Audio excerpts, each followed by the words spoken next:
कोकणातील प्रत्येक अपडेट जाणून घेण्यासाठी आजच माझे कोकणच्या सोशल मीडिया प्लॅटफॉर्मला लाईक, फॉलो आणि सबस्क्राइब करा।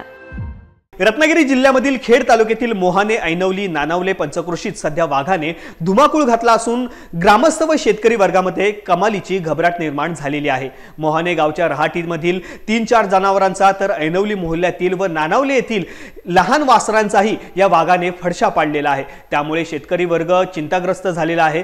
दुचाकीवरून येणाऱ्या जाणाऱ्या नागरिकांनाही कधीही कुठल्याही वेळेत या वाघाचे दर्शन घडत आहे। त्यामुळे रस्त्याने चालत यायला जायलाही नागरिक घाबरत आहेत। जोपर्यंत या वाघाचा बंदोबस्त होत नाही तोपर्यंत घराबाहेर न पडण्याचा विचार काही लोकांनी केला असला तरी घरात बसून कुटुंबाच्या उदरनिर्वाहाचे काय असा प्रश्नही त्यांना सतावत आहे। अखेरीस या वाघाचा बंदोबस्त करावा अशा मागणीचे विनंतीवजा निवेदन ग्रामस्थांच्या वतीने खेड वन विभागाला देण्यात आले आहे। मात्र खेड वन विभाग ग्रामस्थांच्या या निवेदनाकडे दुर्लक्ष करीत असल्याची खंत नागरिकांनी बोलून दाखवली आहे।